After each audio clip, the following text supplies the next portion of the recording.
irregular y sin acompañamiento adulto a Estados Unidos, ella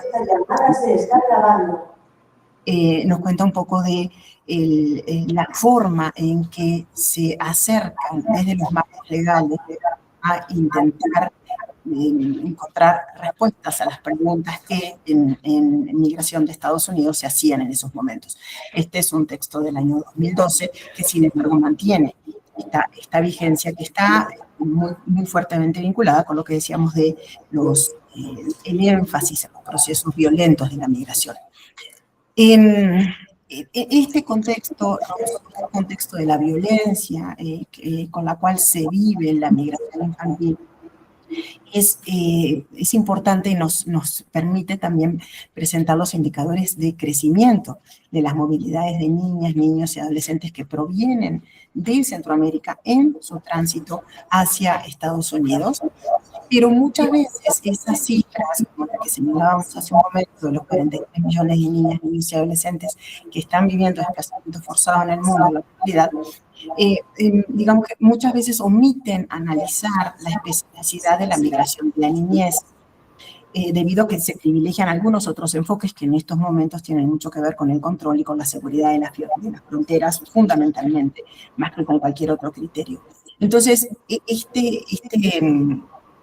este relato que compartimos del libro de Luis Eliu va un poco en este sentido. Se aplica en niñas y niños un formato, un interrogatorio y un cuestionario que tiene que ver con posibilidades de poblaciones adultas, ¿no? En niñas, niños de 4, 5, 6, 8, 10 años que no saben ni siquiera si están en Estados Unidos, no saben en muchos casos exactamente de dónde salieron, no saben que vinieron a Estados Unidos, como se piensa en el formato, como se preguntaba en los años del libro.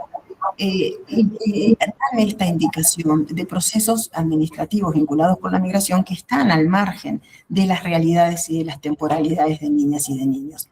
En este sentido entendemos que es fundamental reflexionar en torno de la construcción de la política pública y de las prácticas administrativas hacia estas poblaciones en particular, para identificar lo que además entendemos como profundas prácticas de discriminación, de exclusión, de desigualdades que atraviesan estas formas administrativas de entender la migración y donde trabajo social tiene una particular relevancia desde sus modelos de intervención. Claro que las muy intensas crisis políticas, económicas que se viven desde hace ya mucho tiempo en América Latina, así como la heterogeneidad cultural, económica y las características de la política local inciden notablemente en el crecimiento de estos procesos que van acompañados de estos procesos violentos. Y entonces poner en evidencia que esas violencias tienen que ver con las coyunturas, también tienen que ver con las instituciones y, por supuesto, también tienen que ver con las políticas.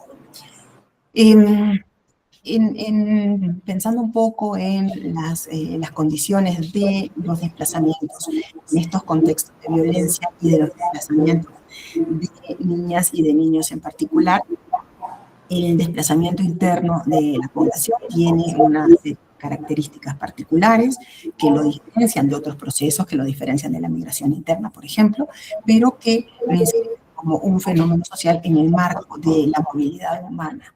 En este sentido, y de acuerdo, por ejemplo, con la Organización de Naciones Unidas, las personas desplazadas internas o los grupos de personas que se han visto forzadas, obligadas a escapar o huir de su hogar, de su lugar de residencia habitual, son las que son entendidas en esta categoría. De acuerdo a algunos cálculos que hemos realizado con el Censo de Población y Vivienda para México del año 2020, que nuevamente considerar las complejidades de la medición y entonces señalar que son en muchos casos mediciones indirectas, encontramos que para el año 2020, y de acuerdo con esa fuente de información, casi 70.000 niñas, niños y adolescentes cambiaron su lugar de residencia habitual por cuestiones relacionadas con la seguridad, con la violencia.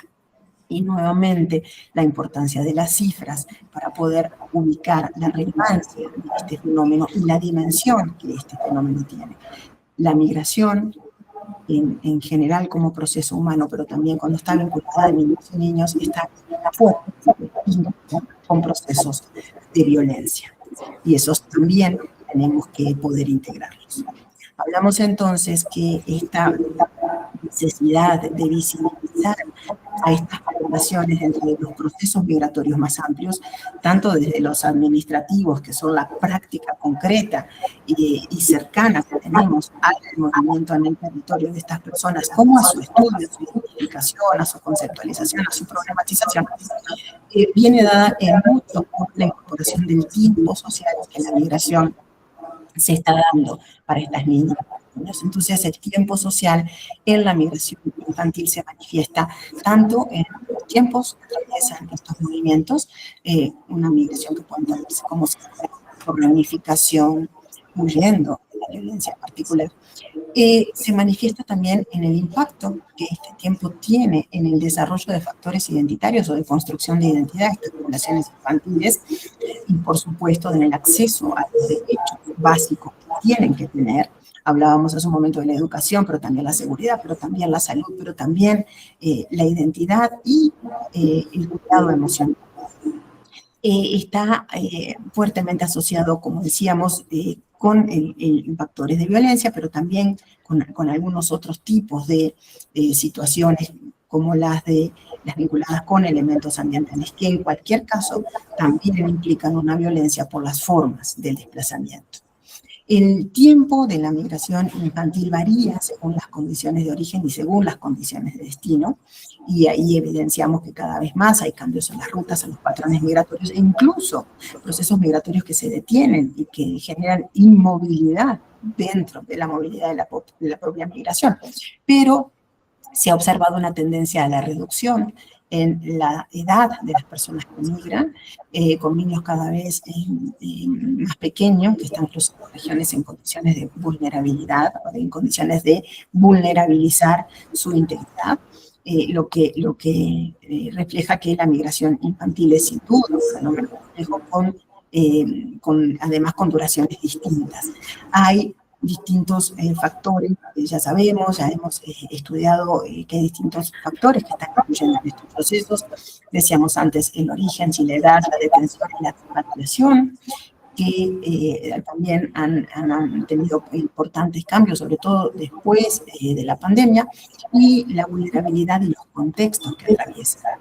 En este sentido, los tiempos de tránsito son tiempos sociales, que también son tiempos territoriales y que también son tiempos administrativos que tienen, digamos que, condiciones similares, pero que que son vividos de maneras muy distintas en las poblaciones infantiles. En ese sentido, tendríamos que revisar, pensando en procesos de intervención mucho más cercanos a las realidades de niñas y de niños, pensar en dos grandes preguntas.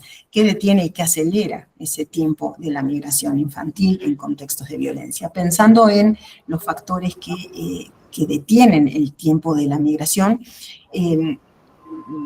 digamos que niñas, niños, adolescentes y personas que están en condiciones de desplazamiento tienen muchos obstáculos para acceder a los servicios básicos, a los servicios esenciales en los países de tránsito y en los países de destino.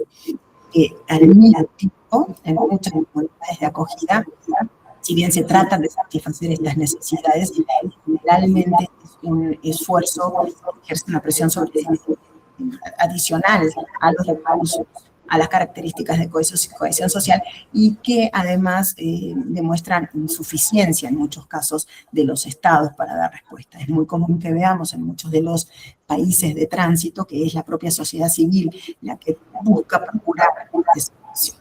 En un marco cada vez más dinámico y cada vez más violento, indudablemente insistimos en la necesidad de problematizar y de realizar las políticas públicas vinculadas con la posibilidad de brindar estos servicios.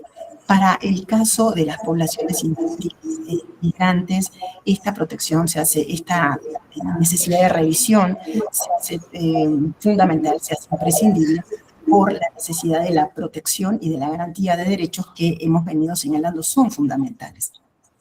En el caso de México, la ley de migración para niñas y adolescentes no da respuesta con procedimientos específicos por su situación particular, es decir, no debe primar su condición de migrante, sino su condición de población infantil.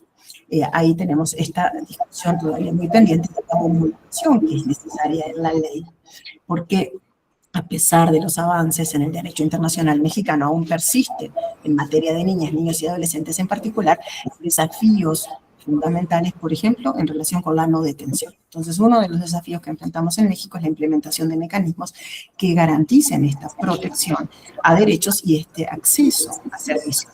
Y como veíamos en el ejemplo que nos presentaba Valeria Albiceri, en realidad empieza por la revisión de marcos administrativos. Entonces detiene el tiempo de la migración infantil, hace que ese tiempo sea no solo más retrasado, más lento, más denso, sino además más violento, fundamentalmente la falta de un Estado que está garantizando y otorgando esos derechos que se requieren. Y por otro lado, que acelera el tiempo de la migración infantil en estos contextos de violencia.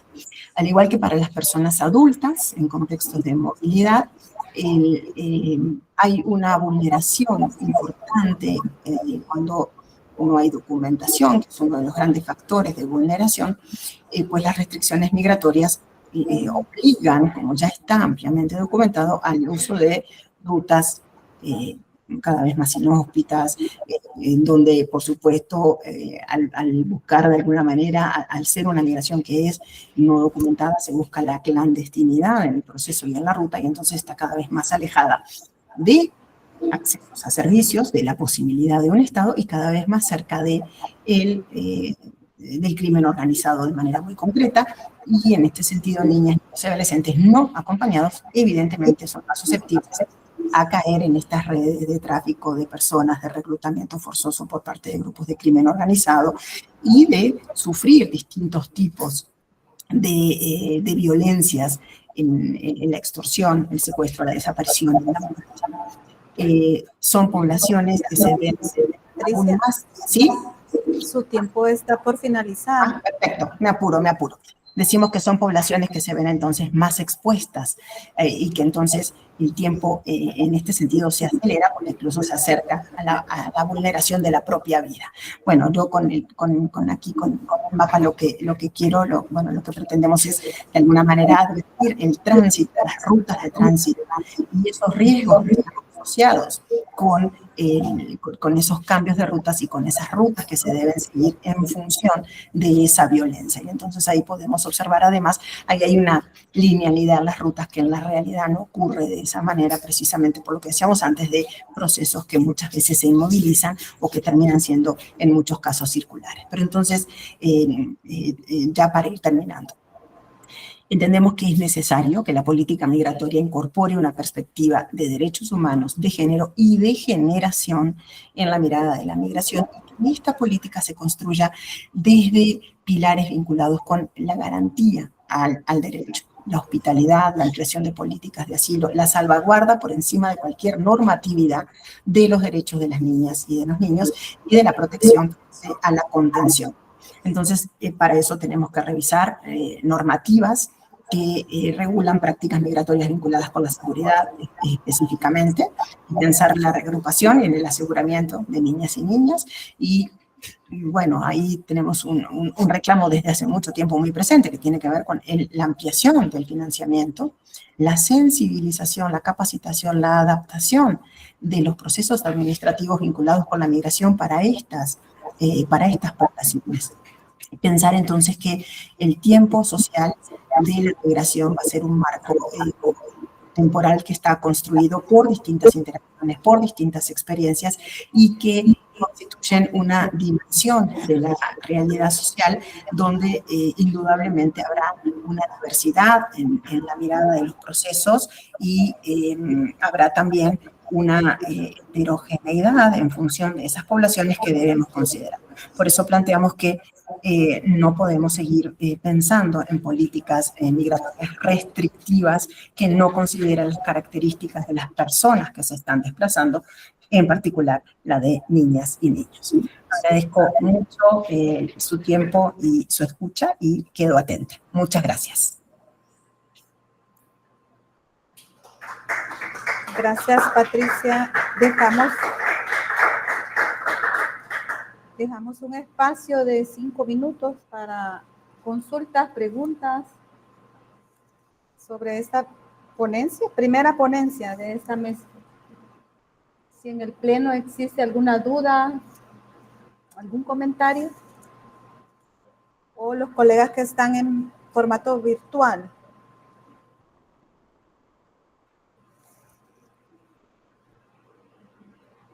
¿No? Ok. Consultarle a... Muchísimas gracias, Patricia y el equipo. Gracias por presentarnos tan interesante investigación. Consultarle a la colega Leticia si está preparada. Buenas tardes, ¿ya me escuchan? Excelente, sí. Me disculpo por el incidente anterior. Vamos a tratar ahora de proyectar.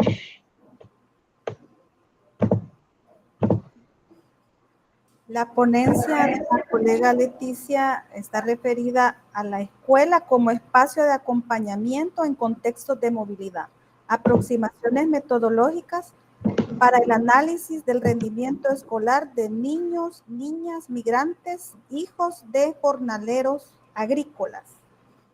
Adelante. Así es, buen día. ¿Se observa la pantalla?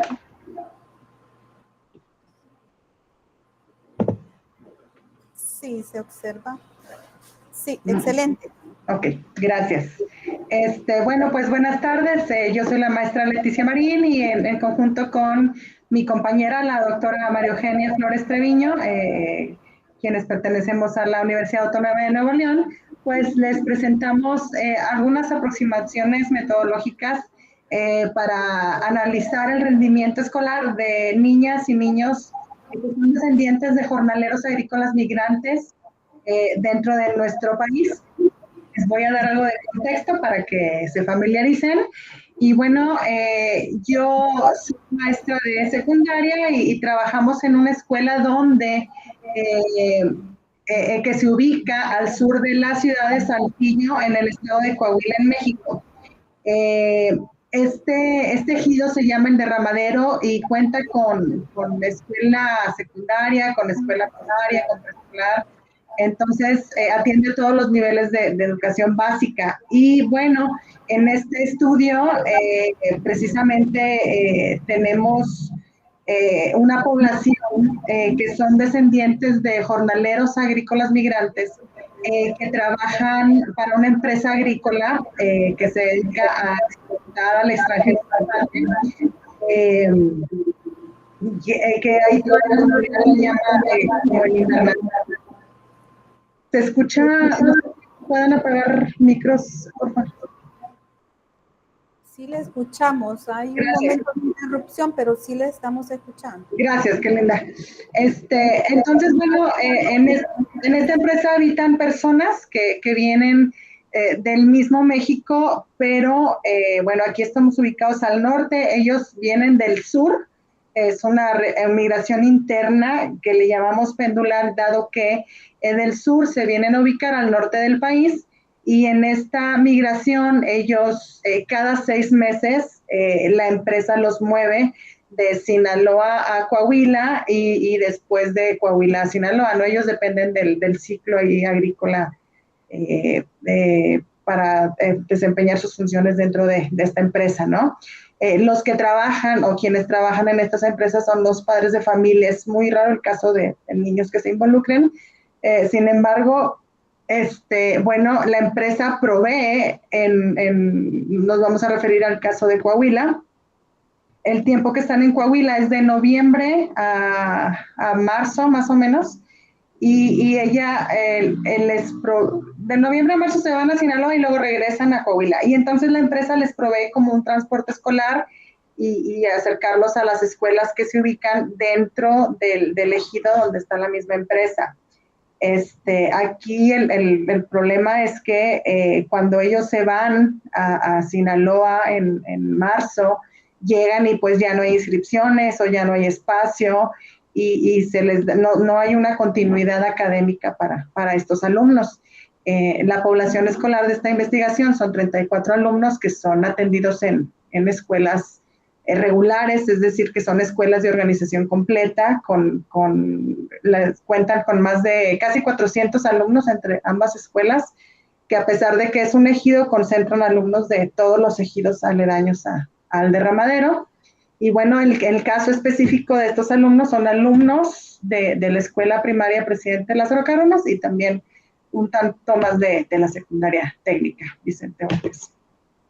Y bueno, la aproximación metodológica para este estudio, pues bueno, aquí en esta diapositiva les detallo la metodología y las características que guían la presente investigación. Pues se describen las técnicas y los instrumentos aplicados a dicha y el procedimiento para la recopilación de datos, así como pues su posterior procesamiento y su análisis. Si bien sabemos que la investigación pues es un proceso complejo, dinámico, que ocupa datos empíricos que provengan de experimentos o bien de la propia observación, dado que estamos en la búsqueda del conocimiento, pues es un intenso ejercicio mental que busca la autenticidad basada pues en esta experiencia colectiva, ¿no? Entonces, pues por medio del método se intenta como simplificar la complejidad de estos problemas al seleccionar los elementos y pues se requiere de una actitud reflexiva para pues nosotros poder indagar, descubrir y argumentar lo que estamos buscando para poder hacer como el razonamiento de lo observado. Todo esto que les estoy contando viene en la tablita del lado izquierdo. Este estudio es no experimental, dado que pues, se desarrolla con las características propias que ya presentan los alumnos y es lo que se observa y se analiza para poder buscar la relación causal, ¿no? Entre las variables de esta investigación, que son pues, el rendimiento escolar de los descendientes de jornaleros agrícolas migrantes, así como los elementos sociales identitarios que los definen. Y bueno, pues así pueden entender un poquito o tener una instantánea de su situación actual, ¿no?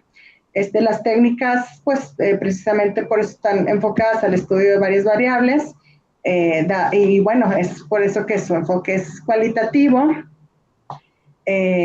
Recordemos que está el paradigma de lo interpretativo por medio de la observación de la realidad social de lo que viven estos alumnos. Y bueno, pues la justificación de este estudio está en las prácticas, en el valor teórico, en la utilidad metodológica y en todas las implicaciones que tiene lo observado en esta población para poder hacer como, o más bien por medio de la reflexión, hacer como una triangulación para dar una precisión a este análisis y pues poder otorgar más credibilidad a nuestro estudio. Por medio de esas experiencias y las percepciones y pues todo lo observado.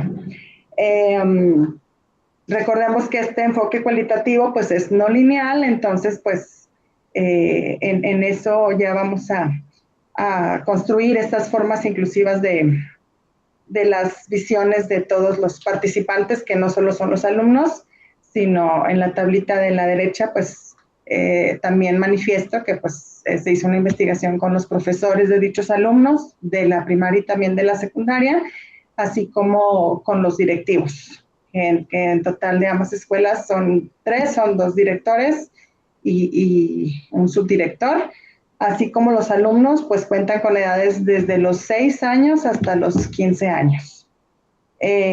Las técnicas utilizadas pues son encuesta y la entrevista estructurada.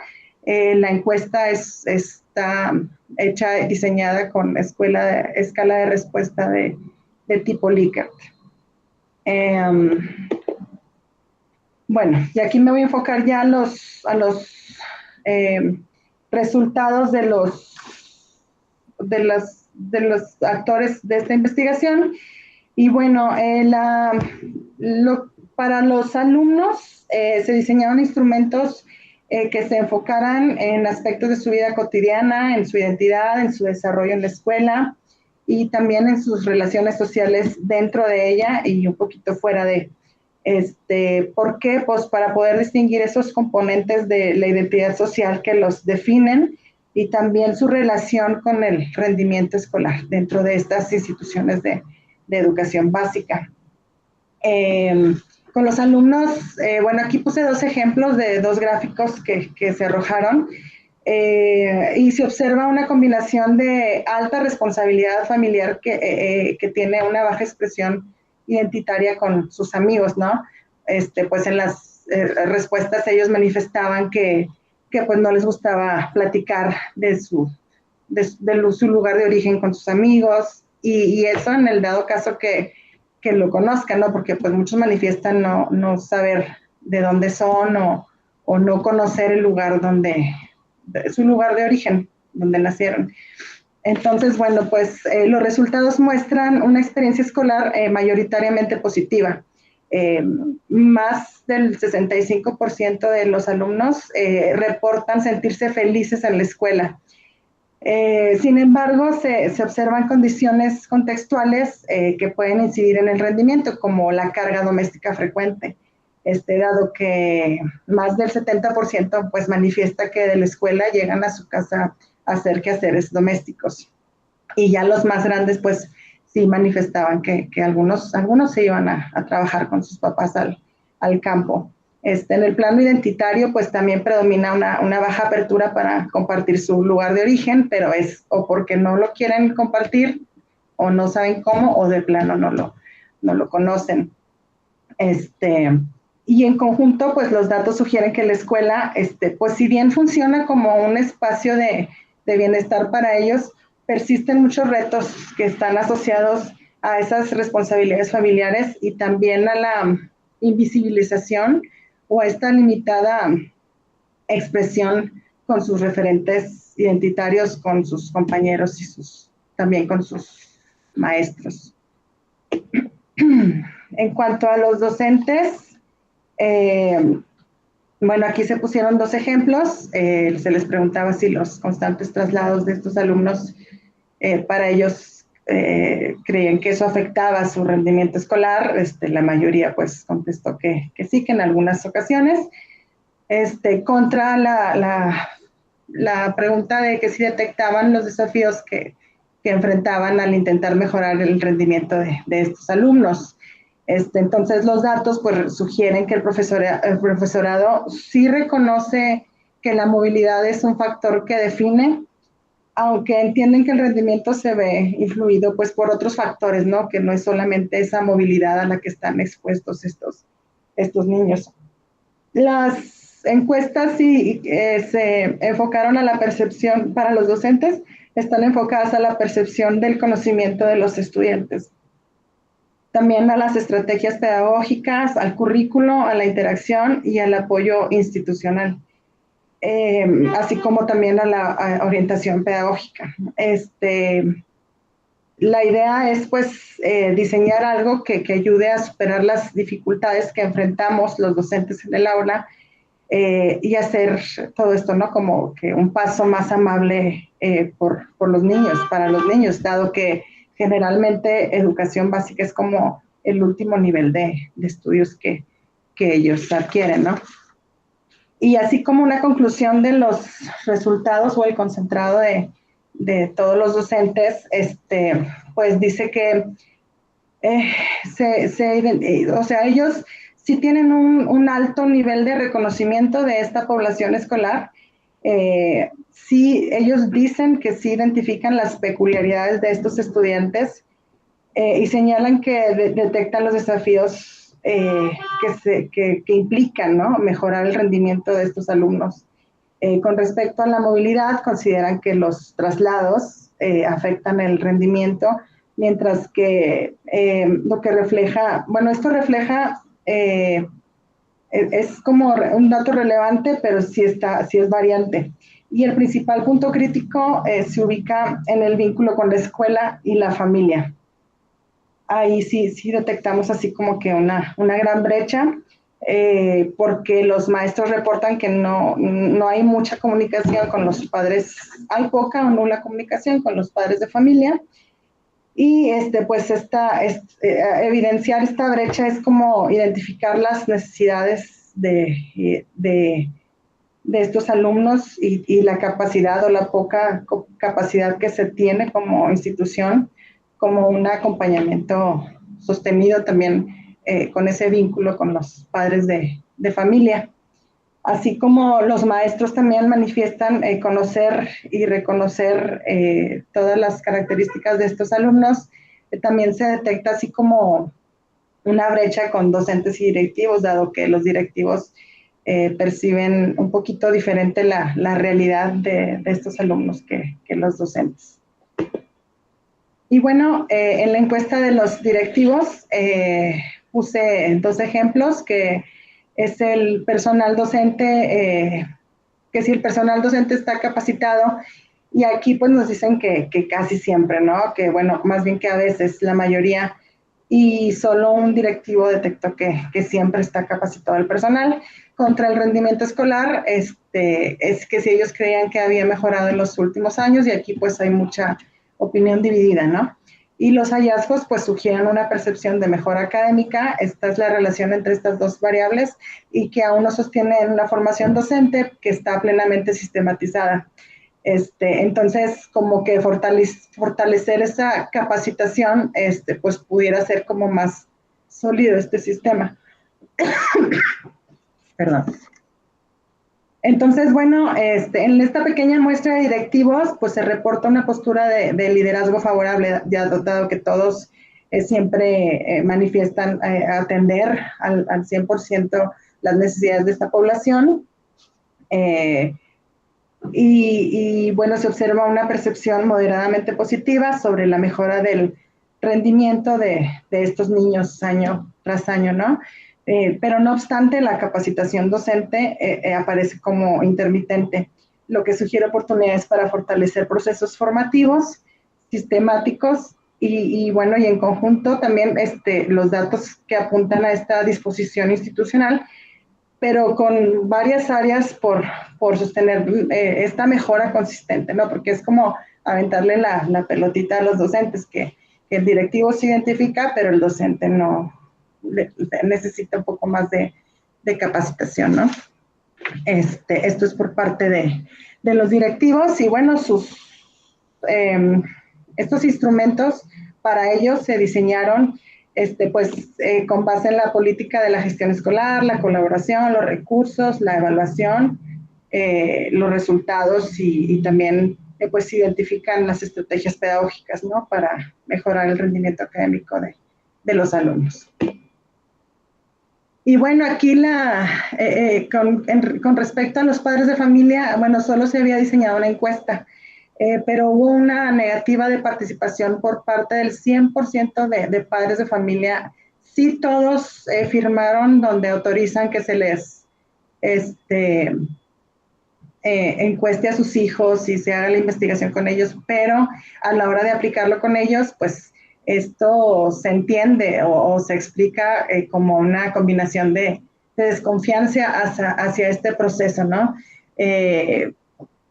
Pudiese ser el posible temor a consecuencias, a barreras de comunicación, dificultades de acceso, o a la comprensión del propósito de la misma investigación, a sus alcances o incluso a la propia confidencialidad de este instrumento, ¿no? Y bueno, en este contexto donde les comentaba hace rato esta relación con la escuela, pues sí, se manifiesta nuevamente como débil y se limita ese involucramiento de los padres de familia en actividades escolares de sus hijos. Y bueno, pues como conclusiones, la evidencia muestra que la escuela funciona como un espacio, sí, socioemocionalmente significativo para la mayoría de los que son descendientes de jornaleros migrantes, pero existe una brecha inmensa entre esa experiencia positiva y la inclusión profunda de esos referentes identitarios sociales. y también educativamente hablando, una proporción importante pues reporta que su origen y costumbres pues poco son reconocidos en el aula, ¿no? Por parte de los docentes y directivos, pues sí identifican los retos asociados a la movilidad y declaran esa disposición institucional. Sin embargo, persiste así como un punto que es muy crítico, ese acompañamiento sostenido fuera del aula que no está nada consolidado, especialmente en ese vínculo de escuela-familia y en el seguimiento también sistemático de ese rendimiento. Y bueno, pues, ¿qué sigue a partir de estos hallazgos? Pues los hallazgos sugieren que el principal desafío, pues no solo es académico, sino de darles una continuidad y también sentido de pertenencia. Se requiere una intervención que combine educación socioemocional con estrategias de reconocimiento social, identitario, también de participación estudiantil y algunos mecanismos institucionales de seguimiento para poder establecer esa comunicación con las familias de estos alumnos y disminuir un poquito ese rezago escolar. Y pues se propone un manual que articule estrategias pedagógicas y socioemocionales generadas a partir de esta investigación. Y bueno, pues por nuestra parte es todo.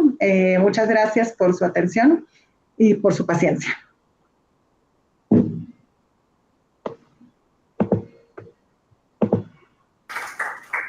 Gracias, Leticia, y a tu equipo por presentar. Dejamos el espacio abierto si hay alguna pregunta, consulta, comentario. ¿Usted? No. No. De los colegas que están en línea, si alguien quiere consultar.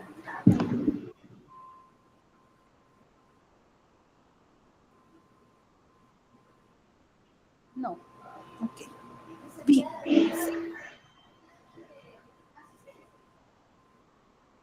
Asistencia.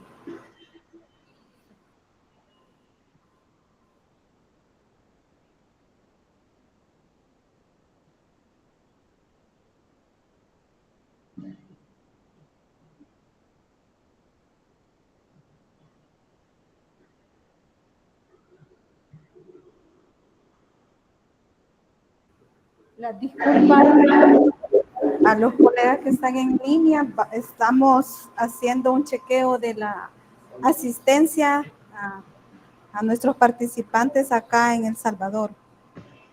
Por favor, pido que se prepare el equipo de la ponencia denominada Perfil Sociodemográfico de Niños, Niñas, Adolescentes y sus familias en movilidad y el riesgo contextual que enfrentan en su lugar de destino. Sí, gracias. Nos acompaña la doctora Marta Virginia como ponente principal. Servidor. Gracias.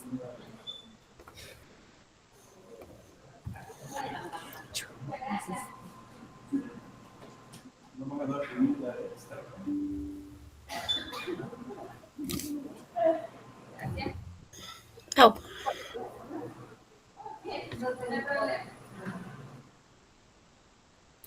¿Me pueden indicar, por favor, si se ve mi pantalla? Si se observa, la pantalla tiene que... Ok. Déjeme disminuir esto para acá. Hoy.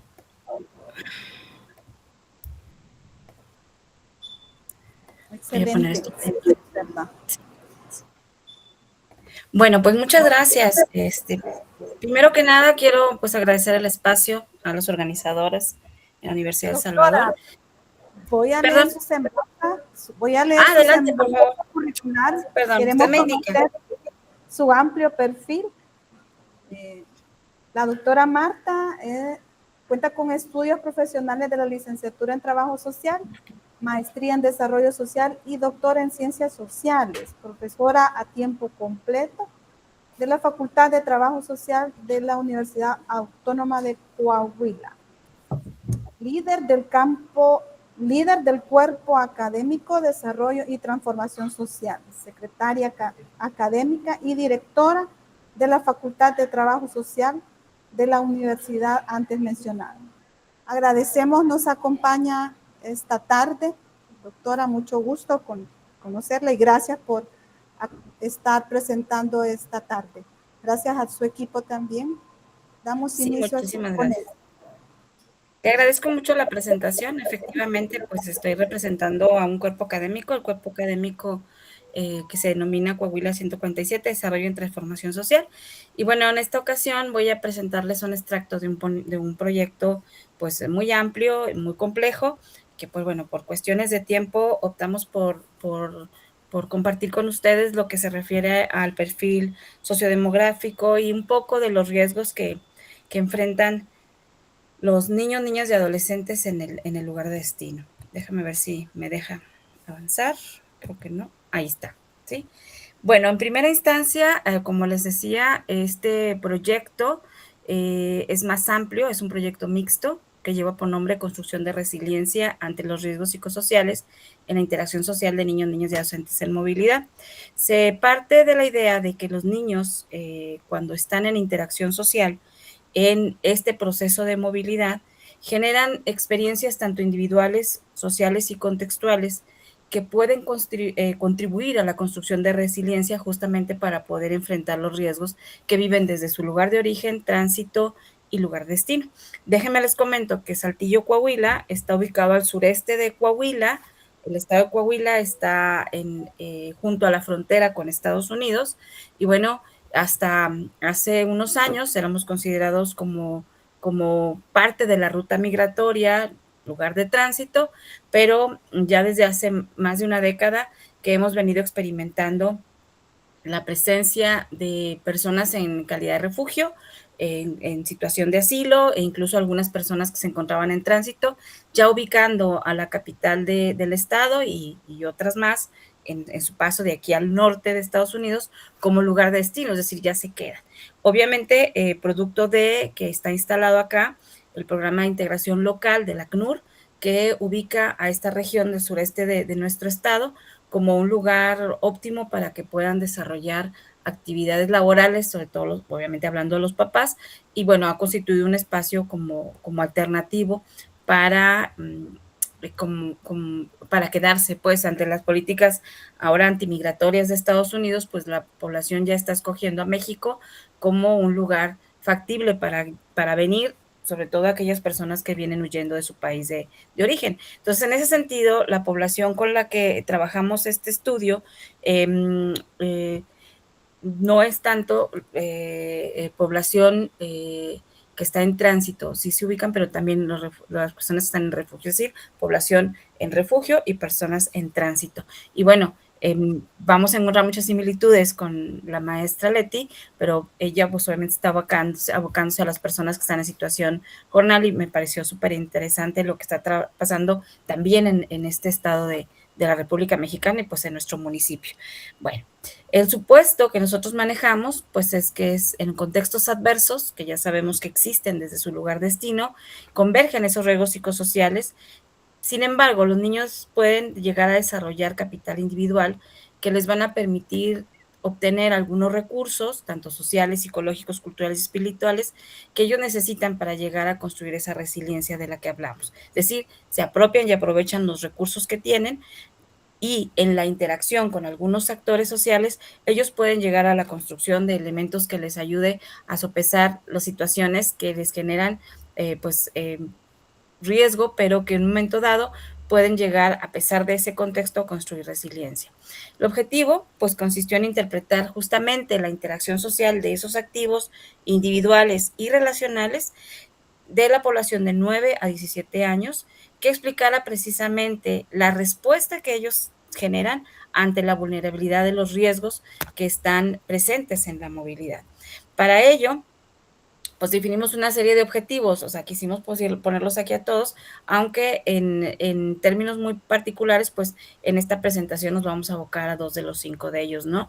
Que uno de ellos implicó, pues, caracterizar justamente el perfil de la población migrante y las experiencias de vida en la interacción con otros actores sociales, identificar los riesgos ante la movilidad de niños, niñas y adolescentes que afectan su dimensión tanto personal como social. Como les explicaba, es una investigación quanti-quali que aboca también la identificación de esos recursos personales y relacionales, también nos dice qué tipos de vulnerabilidades están presentes y obviamente nos ayuda a precisar cuáles son esos factores resilientes que pueden ser generados ante la presencia de capital social que existe en la población. Es un estudio que, les decía yo, que se movió tanto en la esfera cuanti como cualitativa. La metodología, pues en primera instancia, fue desarrollado en 2 espacios particulares, aunque también se integraron espacios públicos. Uno de ellos para la población en tránsito, contamos ahí pues con la aprobación y autorización y colaboración de la Casa del Migrante Saltillo, y la otra en la colaboración que tenemos con el Alto Comisionado de las Naciones Unidas para los Refugiados, el ACNUR. Entonces, estos 2 espacios nos permitieron tener acceso a las poblaciones que trabajan con ellos. Sin embargo, pues también, como sabemos que hay mucha población itinerante, pues estuvimos observando los espacios públicos donde generalmente pues se dedican a solicitar apoyo o alguna ayuda para pues solventar el viaje, y lo hicimos en espacios públicos como Cruceros y Alameda Zaragoza. ¿Cuáles fueron los criterios para la población que trabajó o con la que trabajamos? Bueno, en primera instancia, pues tenían que ser niños, niñas y adolescentes, como les decía, entre 9 y 17 años. No fue tanto la población que viaja sola, en realidad encontramos pues muy pocos de ellos, pero son sobre todo familias con niños que encontramos justamente en este proceso de movilidad. Por tanto, nuestra muestra fue difícil, tomando en cuenta que mucha de esta muestra se fue, este estudio se fue modelando desde las épocas de pandemia, en donde se supone que disminuyó la población, pero pues obviamente no fue así, y estuvimos trabajando con familias que viajaban con niños. De ahí nos pudimos dar cuenta cómo se fueron generando esos cambios en la movilidad a partir de ubicar, pues ya no solamente a varones solos, ni a niños solos, que antes era la población de menores no acompañados que se les manejaba, pero ahora estamos hablando de niños, niños y adolescentes viajando en contextos familiares, y obviamente es una situación que desde antes de la pandemia ha girado. Recordemos, las grandes caravanas migrantes, pues eran caravanas en su mayoría compuestas por familias, ¿sí? El modelo que se trabajó en este estudio es un modelo concurrente con triangulación. Las muestras, como les decía, pues fue de oportunidad, por criterio, voluntaria y de expertos. ¿Por qué? Porque este estudio contempla no solamente el punto de vista, la percepción y el dato que nos arrojaron los niños y los adolescentes, sino también sus cuidadores primarios y secundarios. Hablamos de la familia y hablamos de instituciones, obviamente cuidadoras, como son justamente los expertos que están ahí en Casa del Migrante y en el ACNUR, además obviamente de algunos puntos de vista que nos ofrecieron pues los tutores. No solamente eran los papás, sino también los tíos o tías con quienes viajaron. De esta manera, bueno, se diversifica el estudio. Estuvimos hablando de 115 niños, niñas y adolescentes encuestados, proporcional 56 mujeres, 59 hombres. Recordemos que es una muestra por oportunidad porque es muy difícil acceder a los niños, aunque fuera para el albergue, y pues con ellos estuvimos trabajando una serie de encuestas y de entrevistas. El mismo grupo que fue encuestado fue entrevistado. De esta manera participaron 30 niños, niñas y adolescentes en entrevistas individuales y grupales, 9 familias, 13 padres, madres o tutores y 4 cuidadores institucionales. ¿A través de qué técnicas? Pues encuesta, obviamente para la parte cuanti, entrevista, observación y grupo focal, y pues entrevistas tanto individuales como grupales para la parte cualitativa. Para la parte de cuantitativa, como buscábamos esos factores resilientes y esos factores de riesgo, y los factores de riesgo nos llevaban a situaciones que tienen que ver con neuroticismo, salud mental, ocupamos algunas encuestas con escalas. Entonces, ahí aplicamos 3 escalas que miden resiliencia, miden riesgo y miden salud mental. El CIRM, que tiene que ver con la medición de niños, niñas y adolescentes para la construcción de resiliencia, ¿sí? Children and Issues Resilience, y también vimos el MARC, que es para medir resiliencia, una escala, y la SCARET, que tiene que ver con la medición del riesgo, particularmente cuestiones de salud mental, pues como el miedo, ¿verdad? Se aplicó una guía de entrevista y se aplicó una guía de observación. La cuestión aquí importante es que además de ubicar justamente los puntos de vista y percepciones, la observación nos permitió llevar a cabo una revisión del contexto en el cual se estaban moviendo físicamente estos grupos poblacionales. Lo hicimos en la calle cuando fueron los espacios públicos, lo hicimos en sus lugares de albergue, obviamente observando la dinámica familiar. Sabemos que son pues espacios controlados por la institución, donde decíamos entrevista, obviamente pues era la sala de entrevistas familiares, etcétera, pero también la riqueza de esto fue pues que nos permitió ver la dinámica que se genera dentro del propio albergue de la Casa del Migrante para tránsito, y dentro del ACNUR pues obviamente es los espacios señalados como de recepción y también en visita domiciliaria para los que ya están instalados. Por esta razón, bueno, les decía yo que se diversifican las técnicas, pero siempre pensando en el mismo objetivo y obviamente tratando de conocer de manera muy directa cuáles eran esos riesgos más allá de la propia percepción que podía tener la persona en movilidad, ¿sí? Bueno, entre algunas técnicas, pues está la encuesta. Son niños, niñas y adolescentes que traen mucho rezago educativo, como nos decía hace un momento la maestra Leti, y que, bueno, pues que ocupan de algunos apoyos para contestar un cuestionario, ¿no?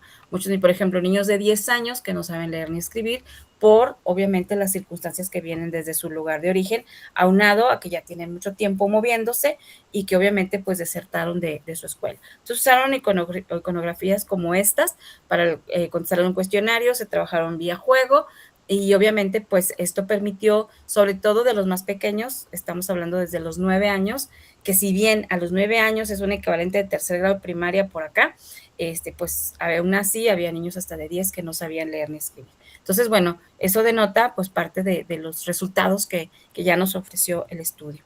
El modelo mixto que aplicamos, bueno, esta es una representación de lo que hicimos.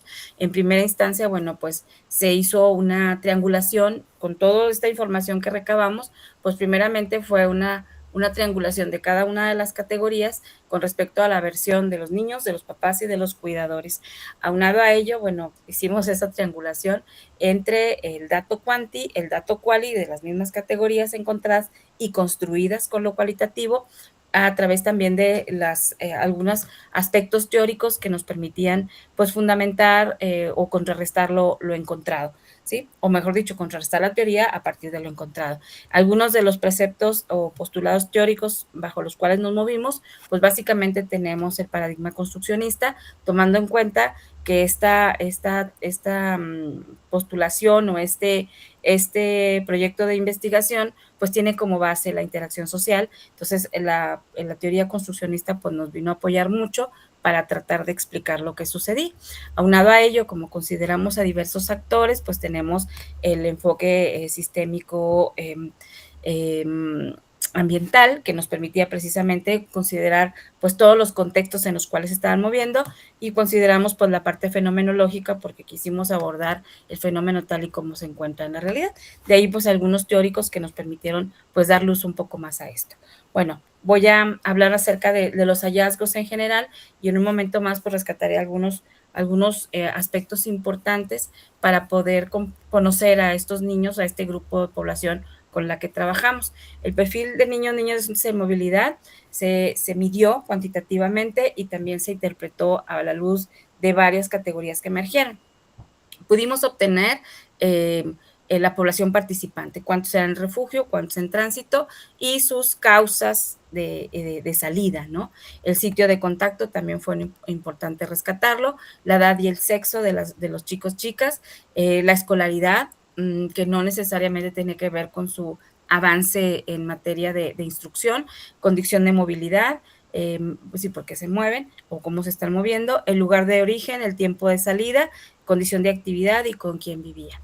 También pudimos observar con quién viaja, la estructura y composición de la familia, y observamos la dinámica familiar durante el tiempo de la entrevista. Para ello utilizamos la guía de observación mediante algunas herramientas tanto de teorías de la comunicación como obviamente de la familia, ¿no?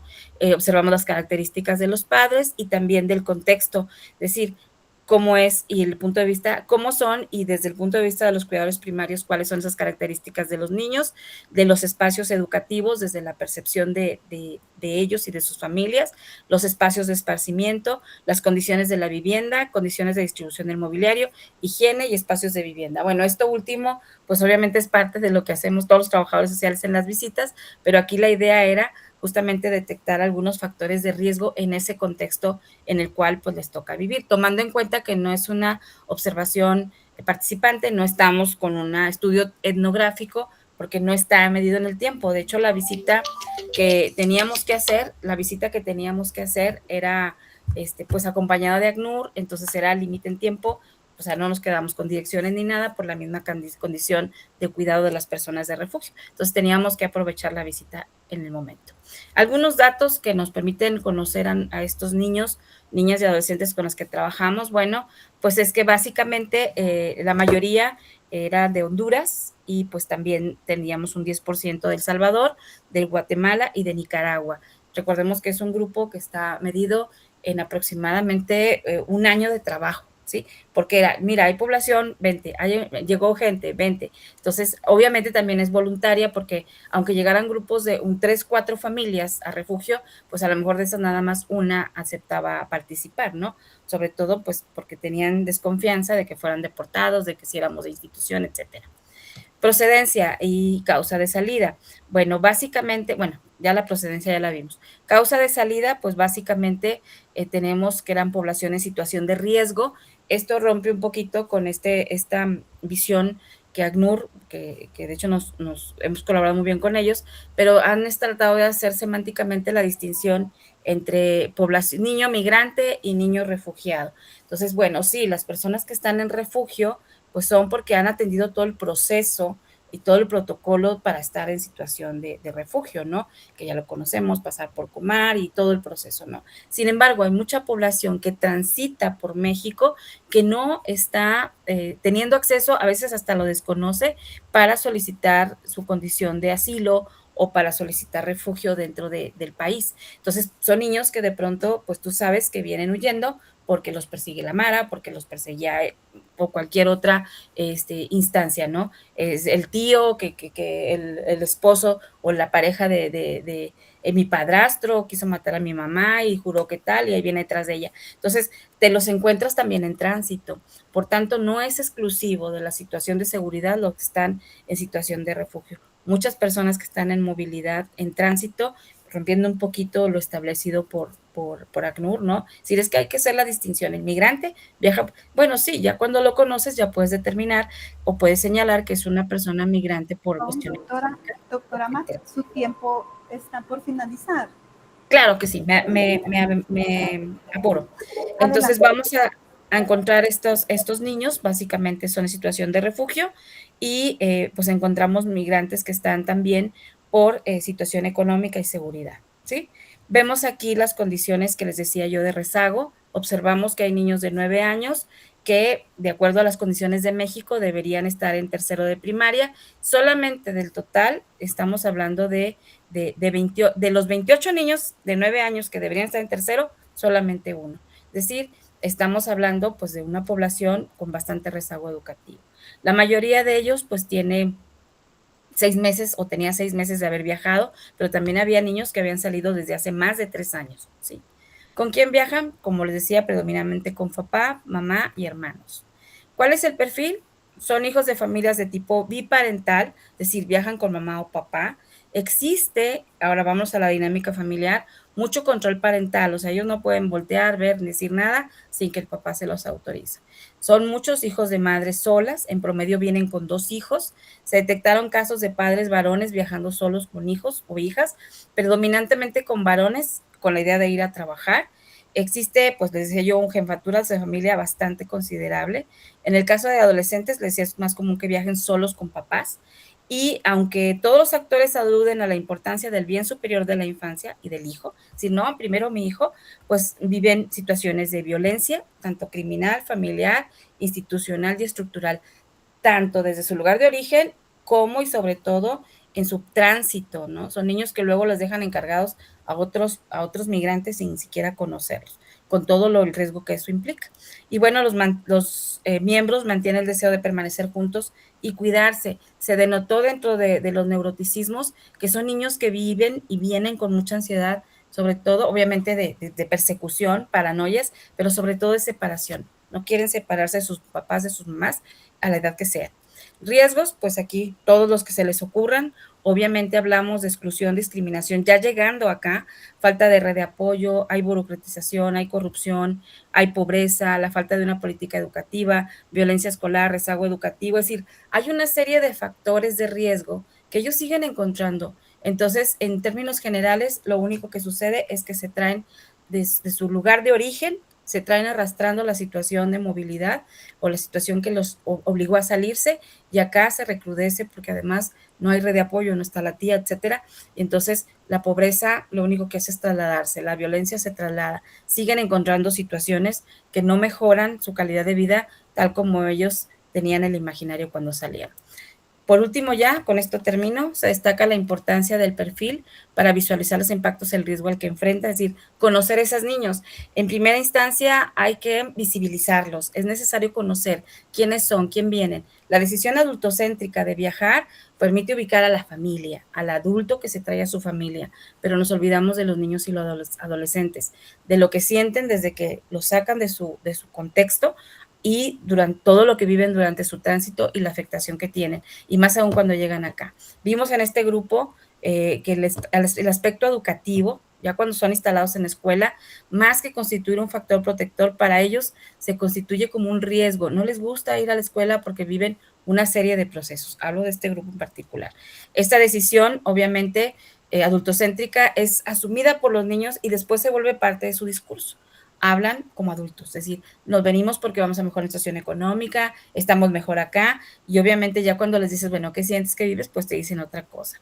Y obviamente todos los riesgos de la migración van directamente relacionados con la estabilidad emocional del niño, de la niña y del adolescente, y hay afectación en todos los aspectos de su vida. Y bueno, hay mucho más, pero hasta aquí me quedo yo. Muchísimas gracias, y con esto termino. ¿Es cuanto, mi querida moderadora? Déjeme, termino de compartir. Gracias, un honor. No, gracias que nos acompañara en la mesa. Gracias. Doctora Marta, un honor conocerle. Igualmente, a la orden. Abrimos el espacio si hay alguna pregunta, alguna duda, comentario, y pedimos al próximo equipo que prepare su presentación. Sí, en esto. Aquí. Voy a... Bueno, ¿me escucha, Colette? ¿Sí? ¿Se me escucha? ¿Sí? ¿Se me escucha? ¿No? Tiene que apretar. Lo aprieto. No. ¿Me escucha?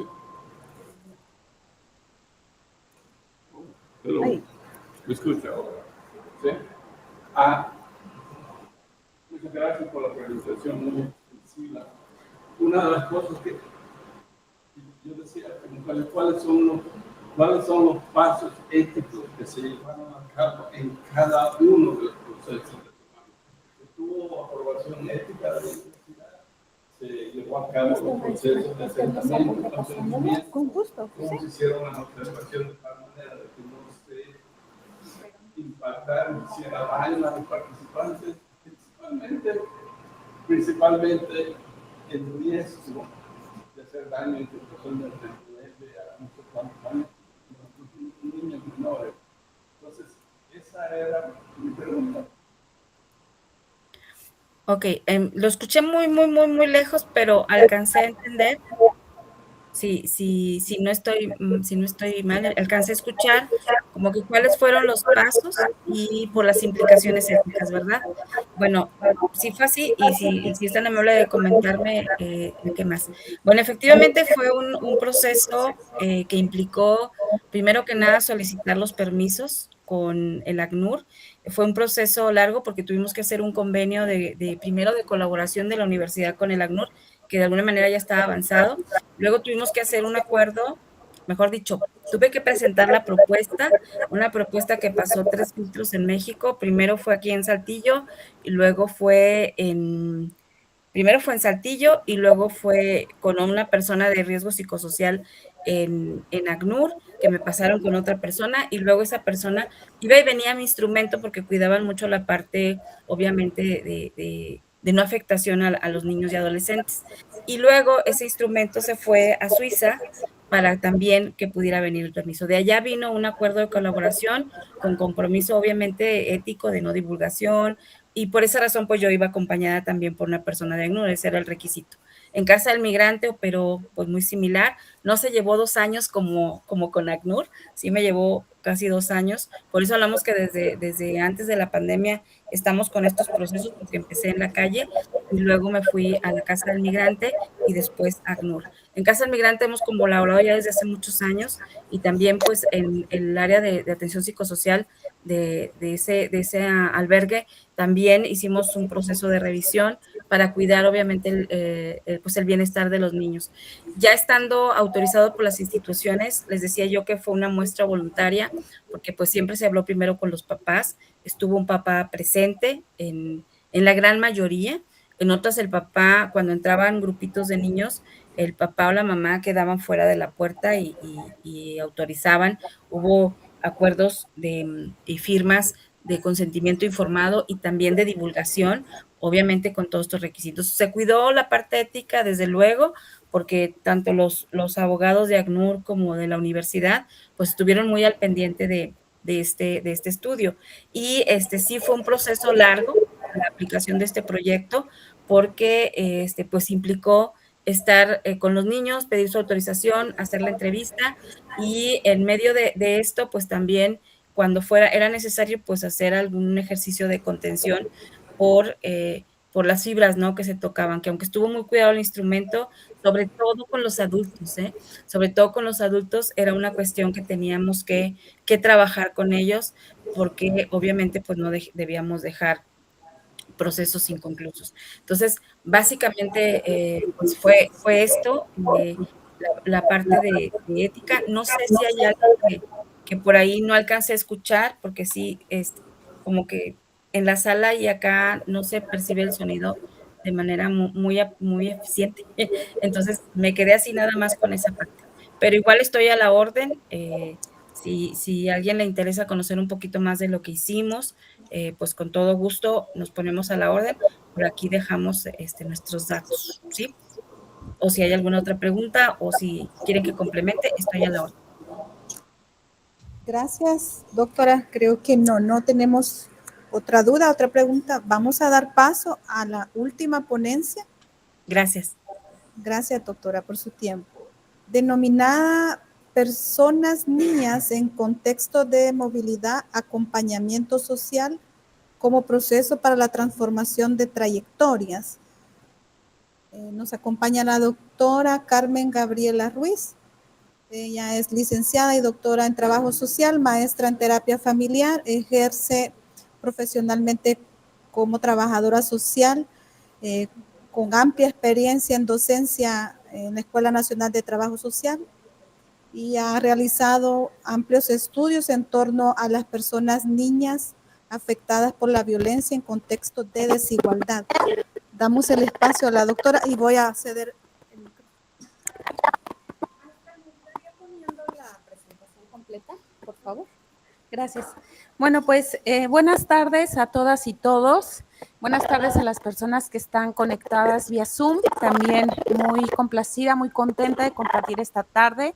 Difícil el momento que me toca presentar porque somos ya la última ponencia, la última participación, todas ya cansadas, ¿no? Con el viaje. Entonces voy a intentar ser bastante concisa en la propuesta que voy a presentar a ustedes esta tarde y decirles que, bueno, me viene muy bien la ponencia que me ha antecedido con la doctora, porque ella nos dio un marco general, ¿no? De cuál es la circunstancia en la que se encuentran las niñas, los niños y los adolescentes en contexto de movilidad en México, que somos un país ahora también de destino, tránsito, ¿no? En donde muchas niñas y niños pues han tenido que estar muchas veces no acompañados y siendo asistidos por las instituciones en mi país. Es así entonces que para ello, bueno, el objetivo que tengo para esta presentación, ¿sí me ayuda con la siguiente, por favor? maestra.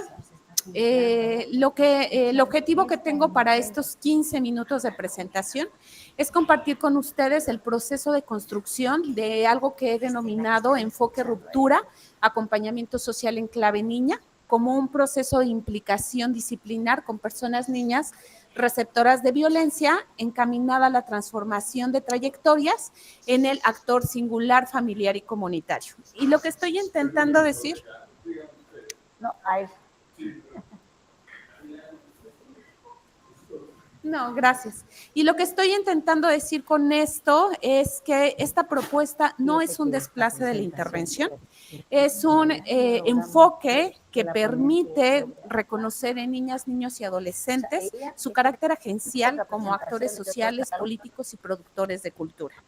Bruce Perry, que es un neuropsiquiatra infantil, en una conversación con Oprah Winfrey, le cuenta que cuando él le piden que trabaje con niñas y niños altamente traumatizados y él generalmente les dice, quiero trabajar con las personas adultas, quienes le piden este trabajo usualmente se sorprenden.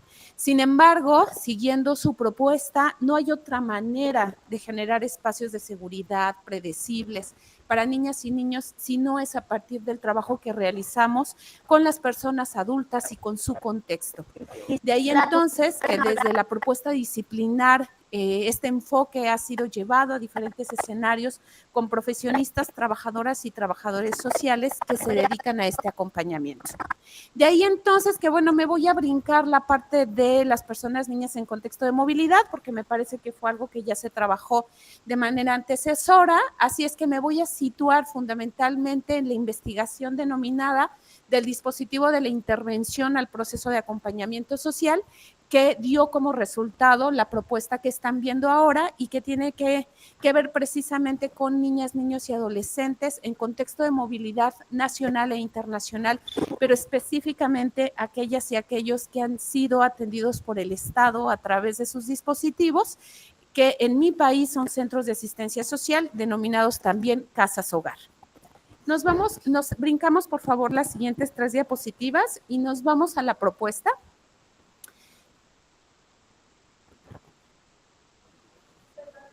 En la siguiente.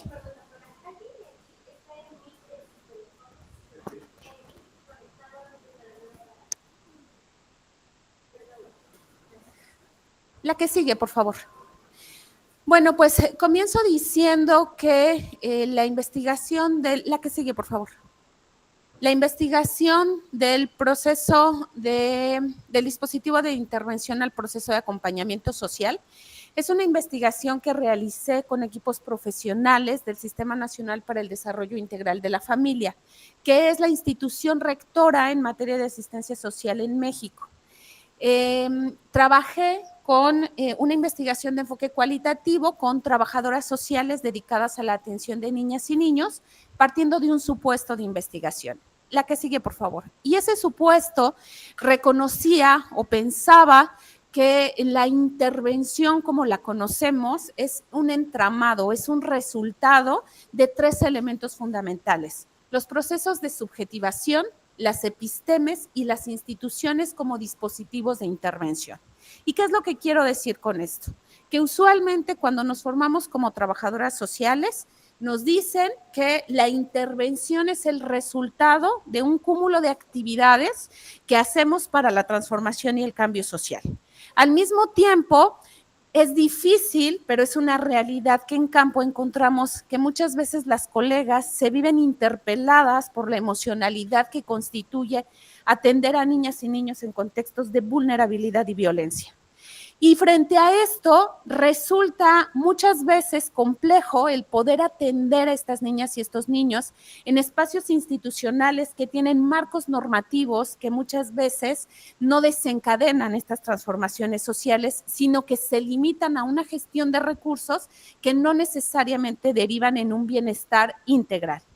De ahí entonces que esta investigación me permite realizar diferentes actividades de campo, entre las cuales tuve entrevistas informales, recorridos institucionales, observaciones, talleres, y también decir que esta investigación se hace en el marco de mi tesis doctoral, que ocupó 5 años de trabajo en territorio, pero además 10 años de trabajo como trabajadora social dedicada a la atención de niñas y niños en espacios de cuidado alternativo. La que sigue, por favor. De ahí entonces que quizá la que sigue, de los hallazgos más importantes tenemos por un lado la necesidad por reconocer en el ejercicio disciplinar un andamiaje sí de saberes, sí de técnicas que se entrelazan y que desde el acompañamiento social no somos ingenuas. Reconocemos que al igual que en la intervención hay un poder, sin embargo, cobrar conciencia de ese poder nos permite gestionarlo. Y entonces al gestionarlo podemos desencadenar procesos que son muchísimo más horizontales, en donde comprendemos que las personas no son sujetos de investigación, no son sujetos de intervención, sino son actores sociales y políticos que se encuentran de manera singular situados en una relación social. De ahí entonces que eso me permite resignificar eso que hemos llamado intervención para entonces construir un desplace o más bien generar y reconocer en el acompañamiento un enfoque que nos permite desencadenar una relación que es una relación intersubjetiva entre las personas con las que trabajamos. La siguiente, por favor.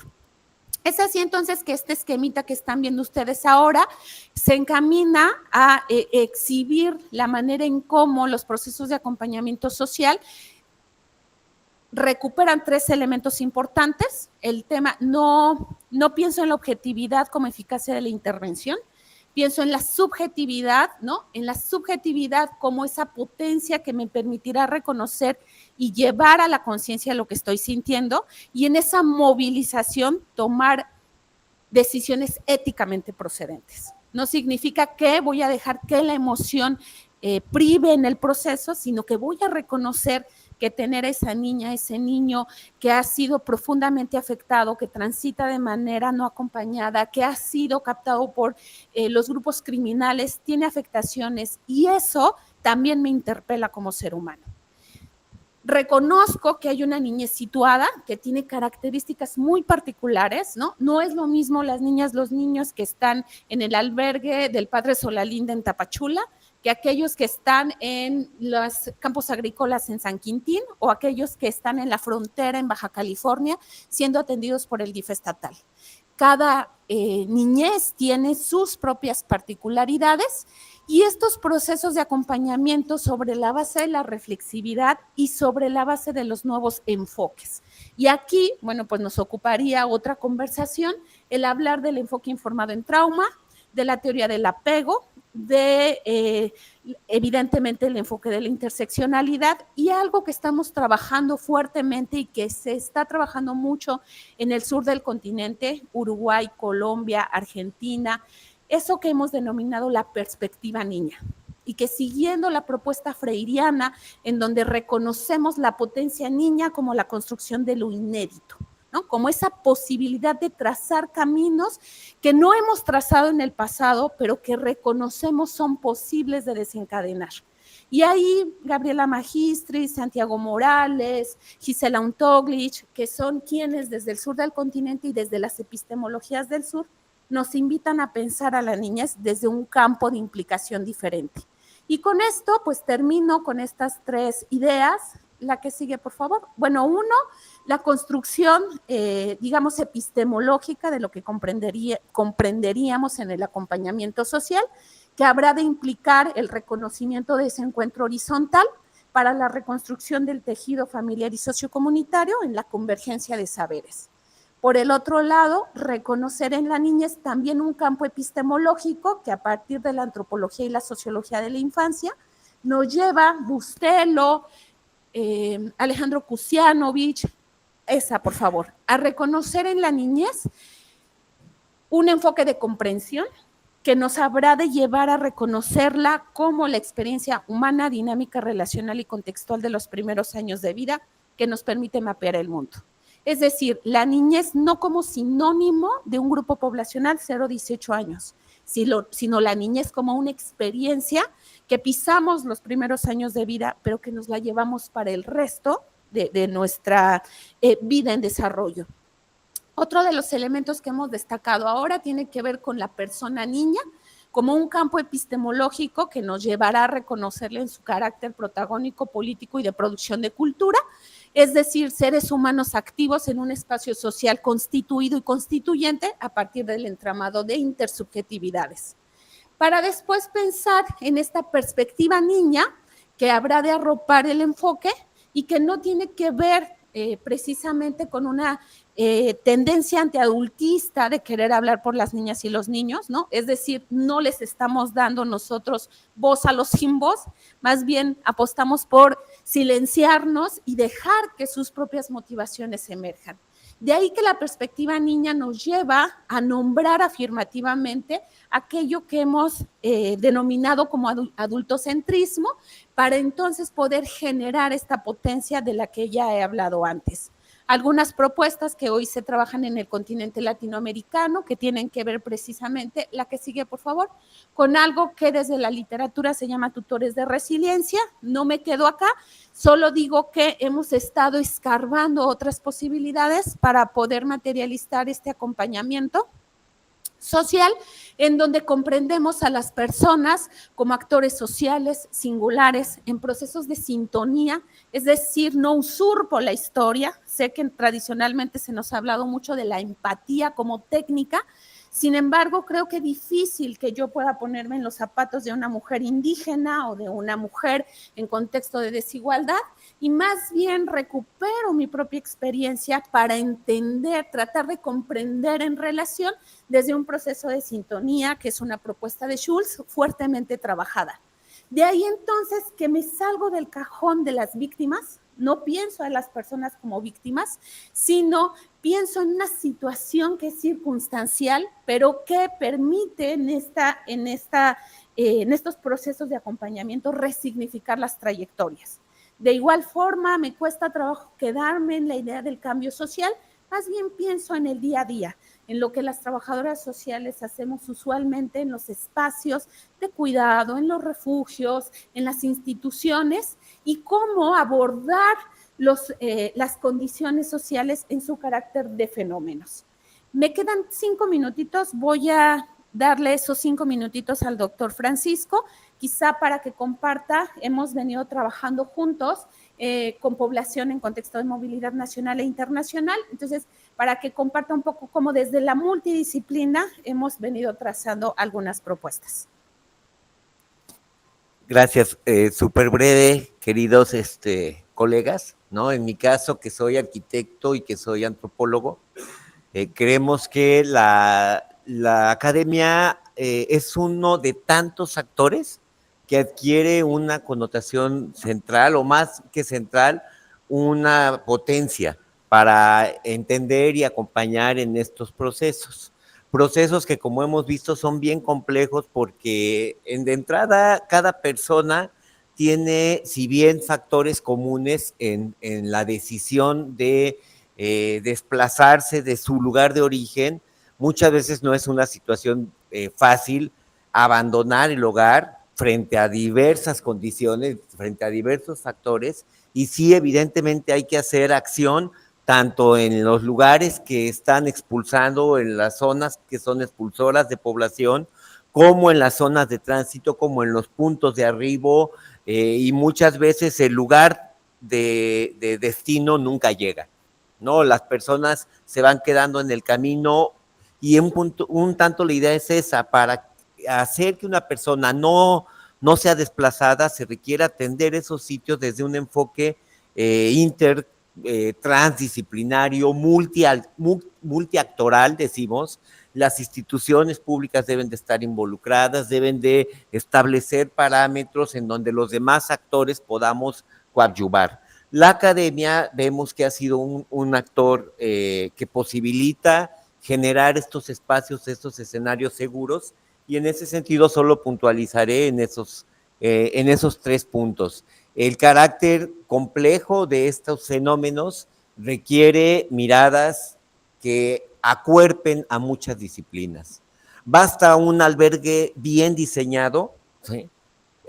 Pues no basta, pero ya es una ayuda. ¿Y cómo tendría que ser un albergue bien diseñado?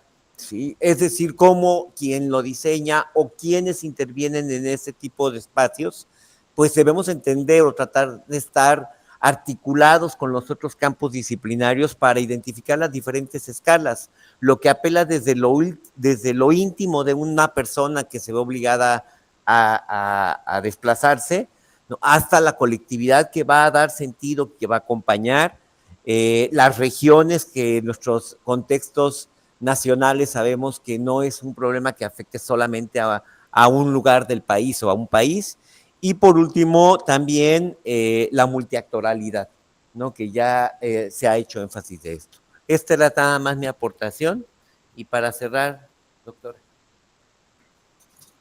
Pues nada, finalmente decirles que el proyecto que ha arropado la propuesta que hoy tenemos, que hemos llevado a diferentes lugares, tanto en México como fuera de él, tuvimos la oportunidad de estar en Brasil, en Colombia, y llevar esta propuesta, y eso ha tenido resonancias importantes porque conecta con lo que están haciendo desde nuestras regiones.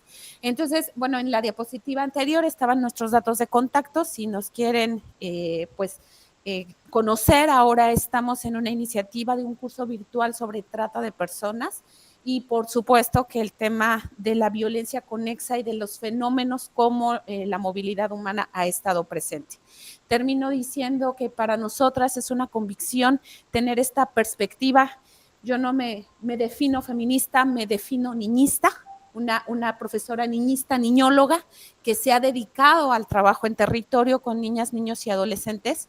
Y bueno, pues decir que cuidar del principio de la vida supone cuidar de la humanidad, y de ahí que es tan importante mirarla. Muchísimas gracias.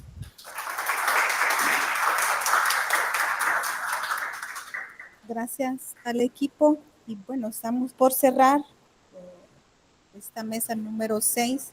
Gracias por la paciencia, por el tiempo, y abrimos el espacio si hay alguna discusión breve o alguna pregunta respecto a esta ponencia muy interesante. ¿Alguna duda, pregunta, comentario?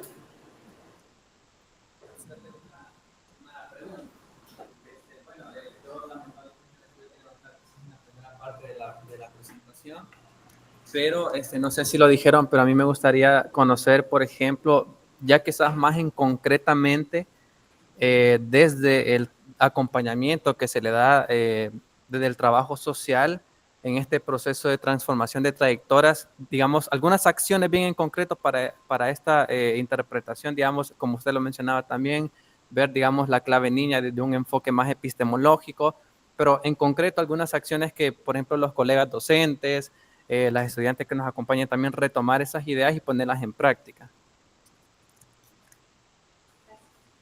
¿Tu nombre es? Antonio, gracias por tu pregunta, porque me permite focalizar algo que quizá no fui lo suficientemente explícita. La propuesta del acompañamiento social no es una propuesta metodológica. Es decir, no traza una secuencia en donde tú puedes advertir acciones concretas en un modelo de atención, por ejemplo, ¿no? O sea, si nosotros revisamos el modelo de atención del Instituto Nacional de Migración en centros de movilidad, tú vas a tener momentos metodológicos con actividades precisas. La propuesta del acompañamiento social con enfoque en clave niña plantea una propuesta paraguas, en donde cuando yo reconozco a las niñas y los niños no solo como sujetos de derecho, sino como actores sociales, políticos y productores de cultura, mi mirada cambia. Cuando yo reconozco en las personas con las que colaboro como agentes coadyuvantes en una relación de horizontalidad con un cúmulo de saberes, me distancio de prácticas punitivas en donde voy a criminalizar por qué no hizo, por qué dejó de hacer, tiene que atender esto que yo estoy pidiendo. Entonces, el enfoque de acompañamiento social es una propuesta, un enfoque paraguas que recupera mucho de los saberes latinoamericanos desde esta propuesta decolonial, y el moldear esa mirada permitirá que desencadenes acciones en donde siempre esté presente esa sensibilidad y ese reconocimiento del otro como actor con agencia. ¿Qué es lo que nos pasa mucho cuando trabajamos con niñas y niños? Que tenerlos en el cajón de sujetos de derecho a veces hace que se tomen decisiones que no necesariamente derivan en su reconocimiento, pero que se hacen al cobijo de sus derechos. Y te voy a poner un ejemplo rapidísimo. En el contexto de movilidad, algo que está sucediendo muchísimo en nuestro país es que cuando el niño llega a un centro de atención para personas en contexto de movilidad, lo que sigue es repátrialo. Construye toda una mecánica, toda una política institucional de retorno a su país, en aras de su derecho a una vida libre de violencia, en aras de su derecho a tener una familia. Pero ¿qué es lo que pasa? Que los testimonios de los niños usualmente son: salí de mi país porque mataron a mi familia, salí de mi país porque hubo un desastre natural y no quiero volver.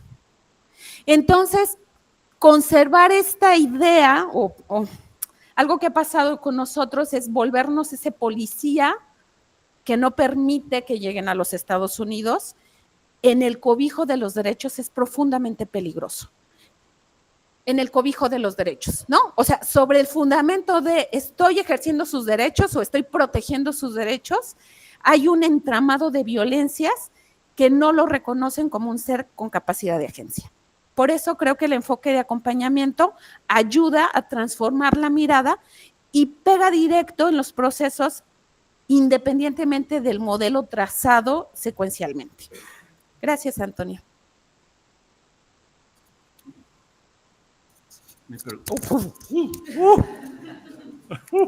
Mi pregunta es rápida. ¿Dónde están las publicaciones en las cuales pueda yo leer esto? Puedo, este es un micrositio que se llama Ruth Gabriela, que es un Facebook. También tenemos en la revista de la Escuela Nacional de Trabajo Social, también hay varias de estas publicaciones. Están en la escuela. ¿Están accesibles al público en general? Son de acceso abierto y también otras en revistas de carácter internacional, en Relegación, en Claxo, formamos parte también de la... Entonces solo busco su nombre y van a aparecer todo esto. Okay. Sí. Y si no, mándenme un correo electrónico y me dicen cuáles son sus líneas de interés. Y con muchísimo gusto para la obra mexicana. Gracias. Perdón.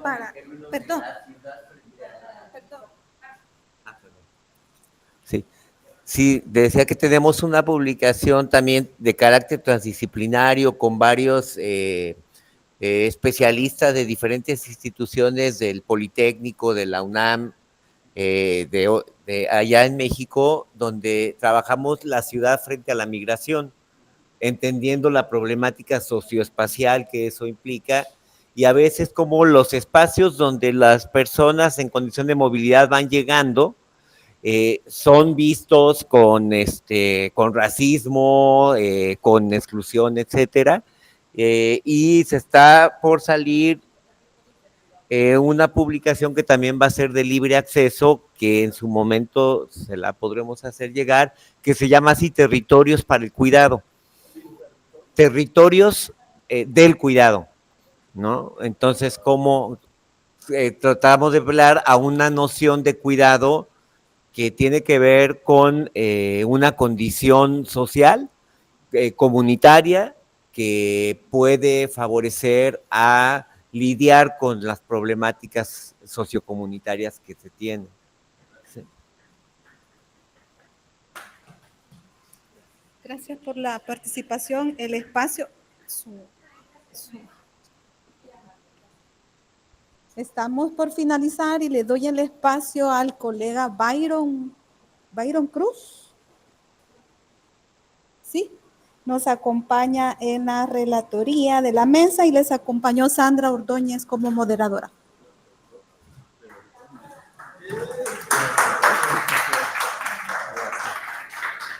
Bien, buenas tardes a todos y a todas, ¿verdad? Agradecerles también pues a los colegas que nos acompañan de las diferentes universidades, colegas docentes, estimadas estudiantes.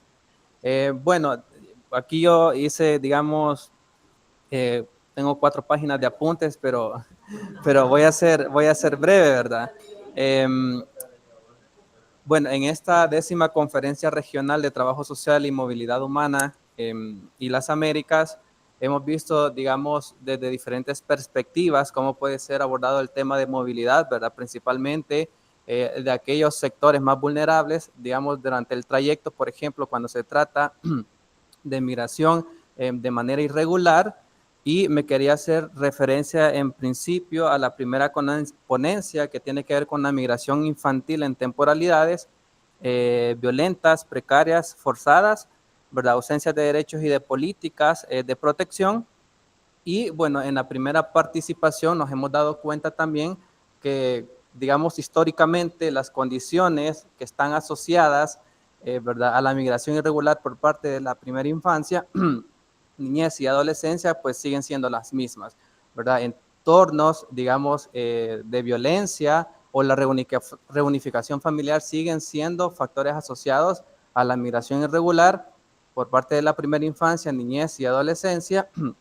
También uno de los factores más asociados de por qué emigran, ¿verdad? Las niñas, niños y adolescentes, digamos que en su mayoría es porque un familia, ¿verdad? O padre, madre o cualquier otro familiar ha migrado en principio y eso pues lo lleva también a una reunificación familiar, pero que también el fenómeno de la migración está asociado también con una decisión adultocentrista, es decir, que en muchos de los casos las niñas, niños y adolescentes no toman la decisión de migrar, sino que lo hacen sus responsables que están bajo su cuidado.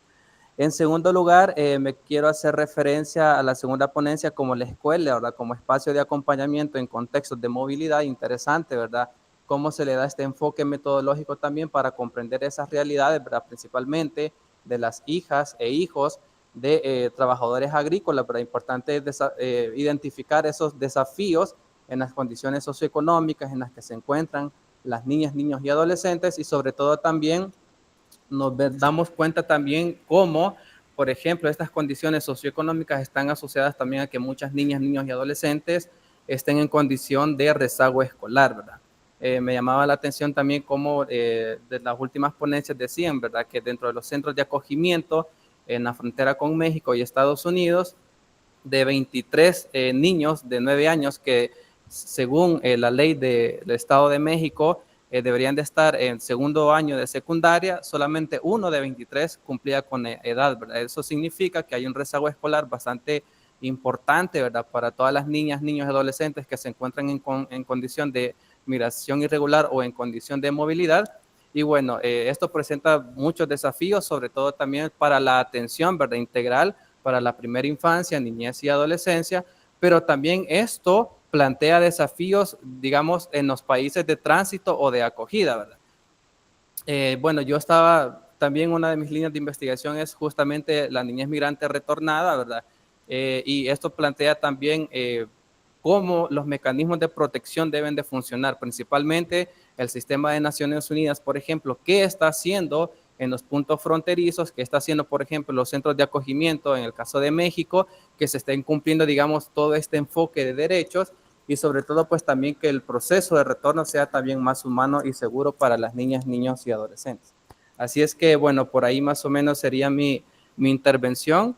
No sé si alguno de ustedes pues tendrá algún comentario final respecto a las ponencias y si no, pues les agradezco a todas y a todos. Gracias, cerramos con éxito y gracias a los colegas y las colegas que están en línea. Hemos cerrado, gracias. Gracias por la atención. Adiós. Nos vemos mañana. Gracias, un gusto. Hasta pronto. Gracias. Gracias.